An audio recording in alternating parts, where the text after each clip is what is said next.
আজ ভাবলাম স্কুটিটা ভালোভাবে চালাতে হলে ইঞ্জিন অয়েলটা বদলানো খুবই দরকার।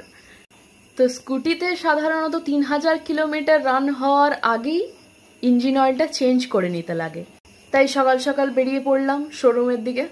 শোরুমে গিয়ে পার্টস কাউন্টারে গিয়ে বললাম যে আমার একটা ইঞ্জিন অয়েল চাই, তো ইঞ্জিন অয়েল আমাকে একটা দিন। তো ওনারা রীতিমতো জিজ্ঞাসা করলেন যে আপনার স্কুটি না বাইক। তো আমি বললাম আমার স্কুটি। তো সেই অনুযায়ী ওনারা আমাকে একটা দিলেন ইঞ্জিন অয়েল স্কুটির। তো ইঞ্জিন অয়েলটা নিয়ে আমি স্কুটিতে ইঞ্জিন অয়েলটা রীতিমতো চেঞ্জ করে বাড়ি চলে এসেছি। তারপর বাড়ি এসে আমি বিলটা চেক করলাম যে আমি ইঞ্জিন অয়েলের 349 রুপিস দিয়েছি। তো ওর স্প্লিটটা আমার কোনোদিন দেখা হয়নি যে আমি 349 রুপিস দিলাম আর শুধু ইঞ্জিন অয়েল না, ওর সাথে একটা ছিল ওয়াশার আর রিং, যেটার দাম ছিল, একটা দাম ছিল 4 টাকা আর এটা ছিল 5 টাকা। তো তিনটে মিলে বিল হয়েছে 349।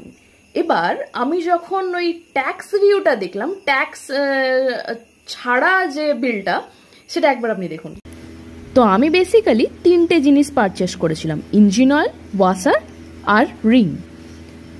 তো এমআরপি এখানে লেখা আছে 336, ওয়াশারের 6 আর রিংয়ের 7, যেটার ইউনিট প্রাইস হলো 284.70, 4.68, 5.93।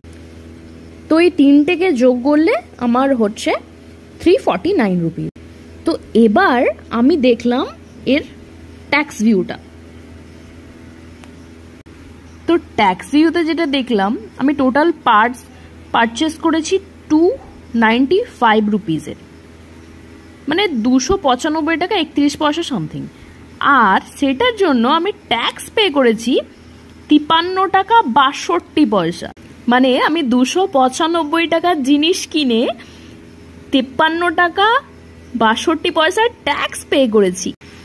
এই যে দেখতে পাচ্ছেন আজকের ডেট, আমার নাম। তো এটা দেখে আমি ডিসাইড করেছি আমি আর গাড়ি চালাবো না, এবার আমি হেঁটেই সব জায়গায় যাব আর আমি স্কুটি ইউজ করব না। আর হ্যাঁ, আমি আদিম যুগে ফেরত যেতে চাই। আর আমার সাথে যারা যারা আদিম যুগে ফেরত যেতে চান তারা প্লিজ কমেন্টে জানান। যদি চান আমি এমন কিছু ভিডিওস নেক্সট দিই যাতে আমি এমনি কিছু রিভিল করি আমি দিনে কতগুলো জিনিসের কত টাকা ট্যাক্স পে করেছি, তো আমার চ্যানেলটা সাবস্ক্রাইব